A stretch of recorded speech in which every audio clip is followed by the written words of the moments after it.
का first chapter the heart of the tree आज हम लोग पढ़ने वाले हैं। ठीक है, ये पोएम जो लिखा गया है वो है हेनरी क्यूलर बर्नर। कौन लिखे हैं इसको? Henry Cuyler Bunner. ठीक है, फर्स्ट ऑफ ऑल ये जो पोएम स्टार्ट होता है ना, तो ये क्वेश्चन से स्टार्ट होता है। किससे स्टार्ट होता है? क्वेश्चन से कि what does he plant who plants a tree. यानी कि कोई आदमी या फिर कोई भी है, वो आखिर जब एक पौधे को रोपता है तो क्या सिर्फ वो पौधा रोप रहा है या फिर और कुछ भी रोप रहा है अपने साथ? Poet ask that if anybody plants a tree does he only plant a tree और मोर देन दैट। यानी कि फर्स्ट लाइन जो है पोएम का वो क्वेश्चन से स्टार्ट हुआ है। किससे स्टार्ट हुआ है? क्वेश्चन से। तो पोएट हमारे अंदर ये क्यूरियोसिटी जगाना चाह रहे हैं रीडर के अंदर कि आखिर क्या है, अगर हम लोग एक पेड़ को प्लांट कर रहे हैं तो आखिर क्या प्लांट कर रहे हैं, इसके पीछे का रीज़न क्या है। फिर आगे पोएट कहते हैं कि he plants a friend of sun and sky. He plants a friend of sun and sky, ये सेकेंड लाइन है। He plants a friend of sun and sky means according to poet पेड़ जो है एक दिन बड़ा हो करके आसमान की ऊंचाइयों को छुएगा, आसमान इतना ऊंचा हो जाएगा। ठीक है, और दूसरी तरफ सूर्य की मदद से, सन की मदद से पेड़ को खाना बनाने में क्या मिलती है? मदद मिलती है। किसके द्वारा? फोटोसिंथेसिस के द्वारा। इसी कारण से पेड़ सूर्य और आसमान का दोस्त हुआ ना। तो यही पोएट कहना चाह रहा है कि अगर हम एक पेड़ को लगाते हैं तो हम सूर्य और आसमान के दोस्त को लगा रहे हैं। पेड़ के और भी बहुत सारे फायदे हैं, जैसे कि वो CO2 लेकर के हमें क्या देते हैं? ऑक्सीजन देते हैं, और पेड़ के कारण ही बारिश हर जगह होती है। Third line, he plants the flag of bridges free. He plants the flag of bridges free. Flag, अच्छा एक बात है कि झंडा हवा में बहुत फ्रीली लहराते रहता है ना। उसी तरह से पेड़ के पत्ते जो हैं जब हवा से टकराते हैं तो हमें ठंडी और ताज़ी हवा प्रदान करते हैं। Next, the shaft of beauty towering high. The shaft of beauty towering high.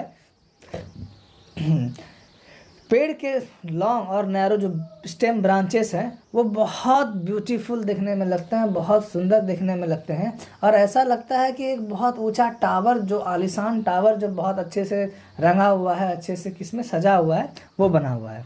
ठीक है, he plants a home to heaven and I. अच्छा, हम लोग अपने घर को जब ऊंची ऊंची इमारतों तक बनाते हैं, जब बहुत लंबा अपना घर बनाते हैं और उसके टॉप फ्लोर पर जाते हैं तो ऐसा लगता है हम स्वर्ग में आ गए हैं। नहीं लगता ऐसा? बुर्ज खलीफा देख लो, जब कोई उसके टॉप पर जाएगा तो क्या लगेगा उसको कि वो कहाँ आ गया है? वो स्वर्ग में पहुँच गया है। तो उसी तरह से जो भी कोई पेड़ लगाता है तो वो ऐसा लगता है कि वो अपने घर को कहाँ बना रहा है? हेवन में बना रहा है। ठीक है, next, for song and mother croon of bird. हाँ, पेड़ जो हम लोग रोपते हैं, लगाते हैं, तो उस पर पक्षी आके रहते हैं, है ना? नहीं रहते हैं कि? हाँ, तो if we plant a tree we build a home for a bird where in a mother bird softly sing to her young ones. Mother croon of bird का मतलब होता है कि मदर बर्ड यानी कि जो छोटे पक्षियों की माँ होती है, वो अपने छोटे बच्चों के लिए एक सॉफ्टली क्या करती है? गाना गाती है। ठीक है, अगर दुनिया में पेड़ नहीं रहेंगे तो फिर पक्षियों का रहने का स्थान कहाँ रहेगा? ठीक, next, in hushed and happy twilight heard. In hushed and happy twilight heard. Hushed का मतलब होता है शांत, हस्ट का मतलब, और ट्विलाइट का मतलब बहुत सुनहरा शाम, बहुत सुनहरा शाम। तो ये जो मदर बर्ड है, जब शाम होती है तो अपने घरों में जाते हैं तो कोयल कू कू करती है, और सारे पक्षी भी मीठी आवाज़ में गाना गाते हैं हमारे लिए और अपने बच्चों के लिए। ठीक है, the travels of haven harmony these things he plant who plants a tree. Travel हो, साउंड सिस्टम तो सुना ही होगा, उसमें दो तरह का सिस्टम रहता है, एक बेस रहता है और एक ट्रेवल रहता है। ट्रेवल होता है कि आवाज़ को हाई पिच देने के लिए, और बेस डीजे वाला फीलिंग आने के लिए।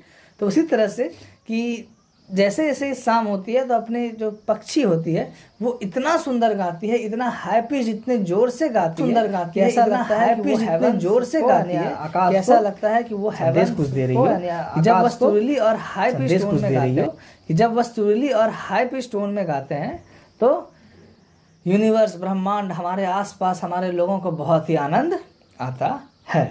These things he plants who plants a tree, हमारे पहले पैराग्राफ का लास्ट स्टैंजा है। These things he plants who plants a tree, यानी कि अगर कोई भी व्यक्ति एक पौधे को रोप रहा है, कोई व्यक्ति एक पेड़ को रोप रहा है, तो वो इतने सारे फायदे दे रहा है। ठीक है, हमारे इसी पोएम का सेकेंड पैराग्राफ, फिर से पोएट उसी अंदाज में अपने कविता को शुरू करते हैं। What does he plant who plants a tree, यानी कि कोई एक व्यक्ति अगर पौधा रोप रहा है तो फिर और क्या रोप रहा है। और कभी हम लोगों को चाहते हैं कि हम प्लांट्स के और फायदे बताएं, प्लांट्स के और फायदे बताएं, लोगों को जागरूक करें क्वेश्चन पूछ कर, ताकि लोग की इच्छा जगे। क्या इच्छा जगे? कि हम हर जगह कहीं ना कहीं पेड़ को रोपें और पेड़ को काटे नहीं। He plants a cool shade and tender rain, अगर कोई पेड़ प्लांट करता है तो वो कूल शेड प्लांट कर रहा है। अब कूल शेड का यहाँ मतलब हो गया कि जब बहुत भीषण गर्मी आती है, जो लोग कहीं घर से बाहर कुछ काम करने के लिए जाते हैं तो वो पेड़ की छांव में आराम करना पसंद करते हैं। चाहे लोग खेतों में काम करें, चाहे कहीं बाहर शहर में काम करने जाएं, तो पेड़ की छांव में आराम करना उन्हें बहुत अच्छा लगता है। तो अगर पेड़ ही हम प्लांट नहीं करें तो पेड़ का छांव हमको कहाँ से मिलेगा? और उसी पेड़ के कारण हम लोगों को बहुत सुरीली बरसात भी मिलती है, बहुत अच्छी बरसात, धीमी बरसात, मध्यम बरसात भी मिलती है। And seed and bird of days to be, and seed and bird of days to be. अब देखो, जैसे कि हमारा पेड़ है, ठीक, तो हमारा पेड़ हमें कुछ ना कुछ हमेशा देते रहता है ना। कहा जाता है लोगों को पेड़ और नदी की तरह बनना चाहिए, जो हमेशा सबको देते ही रहती है, आज तक कुछ कभी किसी से वापस मांगती नहीं है। कैसे? अब पेड़ को हमने रोपा, पेड़ से बर्ड्स मिला, बर्ड यानी फ्लावर का छोटा वाला पार्ट। फिर पेड़ से हमें सीड्स भी मिलते हैं, बीज। ठीक है, पेड़ हमें फल फूल भी देते हैं, पेड़ हमें फल फूल भी देते हैं। तो अगर कोई एक पेड़ को रोपता है तो वो सीड्स बर्ड्स पर डे रोपता है। And years that fade and flush again. अब देखो, मान लो हमने एक पेड़ को रोपा, कुछ सालों बाद, क्योंकि जीवन का नियति है कि अगर किसी का जन्म हुआ है तो उसकी मृत्यु भी होनी है। तो ठीक है, हमने एक पेड़ को रोपा, कुछ सालों बाद वो पेड़ बूढ़ा होकर के झड़ के फिर सूख जाएगा, मर जाएगा। परंतु मरने से पहले वो अपने आसपास छोटे छोटे बहुत से नए पेड़ को जन्म दे देगा। ठीक है, next, he plants the glory of the plain, he plants the forest heritage, he plants the glory of the plain, plain मतलब यहाँ मैदान जमीन हो गया, और he plants the forest heritage। अब अगर कोई बंदा एक पेड़ को प्लांट कर रहा है, क्या कर रहा है? एक पेड़ को प्लांट कर रहा है, तो उसके आसपास वह पेड़ खुद ही अपने चारों तरफ 4-5 पेड़ उग जाएंगे। ठीक है, इसका मतलब कि जो मैदान है उसकी महिमा बता रहा है। ठीक है, और उसी तरह से धीरे धीरे एक पेड़ 1000 पेड़ में बदल जाएंगे, और वो हजारों पेड़ फिर क्या कहलाएंगे? जंगल कहलाएंगे, फॉरेस्ट कहलाएंगे। The harvest of coming age, the joy that unborn I shall see. अब देखो, harvest of a coming age, coming age मान लो कि अभी हमने एक पेड़ रोपा और 15 साल बाद वो हमें फल फूल सारी चीज़ देगा। तो जो आने वाली पीढ़ी है हमारी, जो हमारे बच्चे हैं, जो हमारे नेबर्स के बच्चे हैं, वो उस फल को तोड़ के खाएंगे। तो उनके लिए हम ये काम कर रहे हैं, है ना। और एक लाइन पोएट ने बहुत अच्छी कही है, the joy that unborn I shall see, the joy that unborn I shall see. इस लाइन को ध्यान से देखना है अंकित, कि जॉय का मतलब खुशी, और अनबॉर्न का मतलब जो अभी पैदा नहीं हुआ है, और अभी जो पैदा नहीं हुआ है उसकी आंखें।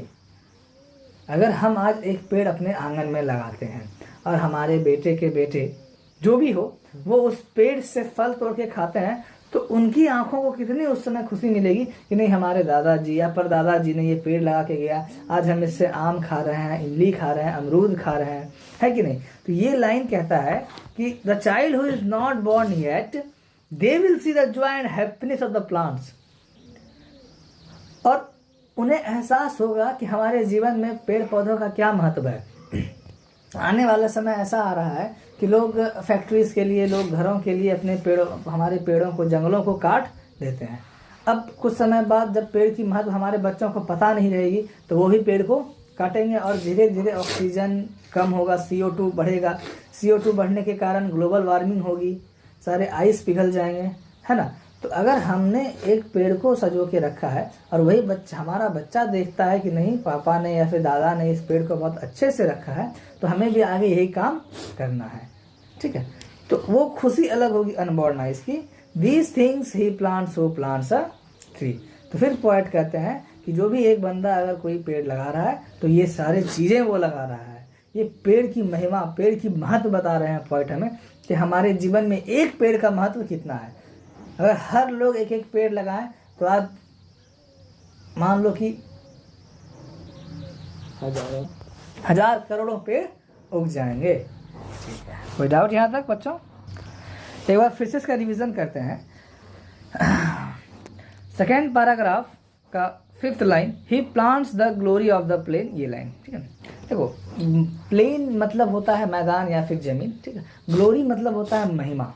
तो अगर कोई एक बंदा पेड़ को लगा रहा है तो वो उस मैदान की महिमा को दर्शा रहा है कि अगर हम एक पेड़ लगाते हैं तो कुछ सालों बाद वहाँ बहुत सारे पेड़ उग जाएंगे और बहुत सारे पेड़ उगने के कारण वो जंगल में तब्दील हो जाएगा। आज अमेजन जंगल की हम बात करते हैं, आज वो दुनिया का सबसे विशाल जंगल है। आखिर क्यों ऐसा है?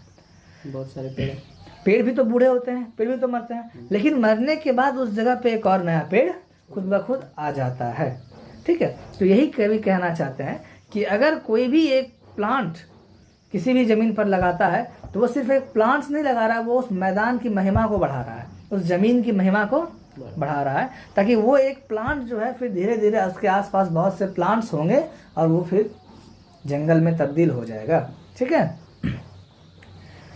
वो किसके लिए लगा रहा है? फॉर कमिंग एज के लिए। किसके लिए? कमिंग एज, जो आने वाले पीढ़ी है उसके लिए लगा रहा है वो, ठीक है। और जो अनबॉर्न आइस हैं अभी उनके लिए लगा रहा है, ठीक है। इस पोएम का आखिरी पैराग्राफ अब ये है। फिर से पोएट उसी अंदाज में अपने पोएम को शुरू करते हैं क्वेश्चन के अंदाज में कि what does he plant who plants a tree, और अपने आंसर के जवाब में देते हैं he plants in shape and leaf and wood. He plants in shape, ये जो सेकेंड लाइन है हमारा, he plants in shape and leaf and wood, इसका एक बहुत डीप मीनिंग है। इसका एक बहुत डीप मीनिंग है। ये अब जो है फिलोसफिकल हो गए हैं हमारे पोएट, और इतना डीप मीनिंग है कि आपको हम इसको बताते हैं कुछ देर में कि अगर कोई पौधा लगा रहा है तो वो एक सेप, इन सेप लगा रहा है। सेप का मतलब होता है रस। क्या होता है? रस। पत्तों के अंदर, टहनी के अंदर जो पेड़ के रस होते हैं वो। अच्छा, आज चिंचोना ट्री है ना, जो बहुत से दवाइयों में उपयोगी है, ठीक है। तो वो पेड़ अगर कोई लगाता है तो उस पेड़ से हमको चिंचोना का रस मिलता है, और रस कहाँ से मिलता है? उसके अंदर से मिलता है, और उससे बहुत से मेडिसिन्स बनते हैं। नीम की पेड़ के रस, है ना, और लीफ, बहुत सारे पत्ते। आज से पहले जब दवाई मेडिसिन्स नहीं थे, आज से पहले जब साइंस उतना तरक्की नहीं किया था, तो लीफ से लोग, वुड से लोग क्या करते थे? दवाइयाँ तैयार करते थे, जिसको हम लोग आयुर्वेद बोलते हैं। क्या बोलते हैं? आयुर्वेद, है ना, ठीक है। In love of home and loyalty and far cast thought of civic good. अगर कोई, if somebody plants a tree, he plants a home of love and plant a tree with a sense of loyalty. If anybody plants a tree, then he shows that he loves his family and the whole universe. अगर कोई भी बंदा plant कर रहा है tree, तो वो civic good के लिए कर रहा है। वो दर्शाना चाहता है कि हम अपने परिवार से, अपने नेबरहुड से, अपने यूनिवर्स से कितना प्यार करते हैं। हम एक पेड़ लगा रहे हैं। क्या लगा रहे हैं? हम एक पेड़ लगा रहे हैं, हम काट नहीं रहे हैं। His blessings on the neighborhood. His blessings on the neighborhood. अब मान लो, अब हमने अपने घरों के चारों तरफ क्या क्या 4-5 पेड़ लगा के रख दिया, तो आसपास के लोग भी उस पेड़ को देखेंगे तो बोलेंगे वाह कितना अच्छा है। अब हमें देख करके वो भी पेड़ लगाएंगे अपने घरों में। तो इससे क्या मिलता है कि हमारे आस पास पड़ोस के ब्लेसिंग्स, दुआ, आशीर्वाद मिलती हैं, ठीक है। Who in the hollow of his hand holds all the growth of all our lands. Who in the hollow of his hand holds all the growth all of our lands. Hollow of his hand का मतलब होता है कि palm of his hand where one is most protected, ठीक है। The meaning of hollow of his hand is means palm of his hand where one is most protected. हाँ, कभी कभी कहते हैं ना कि आपके हाथों के अंदर या आपके छत्र छाया के अंदर हमें बहुत सुरक्षित महसूस करते हैं, ठीक है। होल्ड्स ऑल द, तो जिसके पास ये पावर है कि नहीं हम प्लांट्स लगाएंगे, वो पूरे लैंड को ग्रोथ करते हैं, वो पूरे ज़मीन को ग्रोथ करते हैं, ठीक है। Because without tree our land will become barren. सही बात है कि हमने अगर पेड़ पौधों को नहीं लगाया या फिर हमने खेती एग्रीकल्चर नहीं की तो हमारा ज़मीन क्या बन जाएगा? बैरन बन जाएगा। क्या बन जाएगा? बैरन का मतलब समझते हो अंकित? मतलब कि सूखा हो जाएगा पूरा, वो खेती करने लायक नहीं बचेगी, रहने लायक नहीं बचेगी, है ना। Last 2 lines, a nation's growth from sea to sea stirs in his heart who plants a tree. At last poet become more anxious and says that nation growth from end to one another end। अगर किसी भी राज्य या किसी भी country का growth होना हो, किसी भी स्टेट किसी भी कंट्री का अगर ग्रोथ होना हो तो वो एक एंड से दूसरे एंड तक होगा, तभी उस कंट्री का ग्रोथ होगा। सही बात है। ऐसा तो नहीं है कि हमने एक स्टेट या एक कंट्री के किसी एक कोने को ग्रोथ कर दिया पूरा कंट्री ग्रोथ हो गया, नहीं। अगर हमें उसको ग्रोथ करना है तो एक एंड से दूसरे एंड तक ग्रोथ करना पड़ेगा, ठीक है। तो अगर हमको ट्री प्लांट्स करना है तो हम हर एक को ट्री प्लांट करना होगा, हर एक को ये संकल्प लेना पड़ेगा कि एक ट्री के इतने सारे फायदे हैं जो कभी हमें बता रहे हैं, और हम लोगों को सबको क्या करना है? इसको ग्रोथ करना है और होल हार्टेडली करना है, यानी पूरे दिल से करना है। ऐसा नहीं है कि कभी कभी जब वृक्षारोपण दिवस आया तो हमने एक वृक्ष रोप दिया, फिर वृक्षारोपण दिवस खत्म हुआ तो उस वृक्ष को ना पानी दिया ना कुछ, वृक्ष फिर वापस मर गया। ऐसा नहीं करना है। अगर हम एक पेड़ रोप रहे हैं तो पूरे दिल से कर रहे हैं, होल हार्टेडली कर रहे हैं और उसकी केयर और उसकी रखवाली भी कर रहे हैं। कोई डाउट यहाँ तक? और हाँ, कभी कभी एग्ज़ाम में ये क्वेश्चंस आते हैं कि जो हमारा ये पोएम है the heart of the tree, ये किस थीम पर बेस्ड है ना। कि what is the theme of the poem the heart of the tree. तो उसकी थीम है कि ये हमें बता रहा है कि ट्री हमारे लिए कितने लाभदायक हैं, how the more useful is tree. और फ्यूचर के बारे में बता रहा है कि अगर फ्यूचर में पेड़ पौधे कम हो गए तो फिर हमारे पृथ्वी हमारे यूनिवर्स का क्या होगा, ये पोएट बताना चाह रहे हैं अपने इस पोएम के माध्यम से। और इस पोएम का स्टार्टिंग जो था वो क्वेश्चन से हुआ था, जिससे पोएट हमारे अंदर क्यूरियोसिटी और एनेक्सिटी भरना चाहते थे, ठीक है। और इस पोएम का स्टाइल जो है वो है हाइपोफोरा एंड एंटीपोफोरा, ओके। और अगर किसी को इसका नोट्स चाहिए, फुल समरी चाहिए, तो आप हमें कमेंट कर सकते हैं। Thank you. और एक बात और,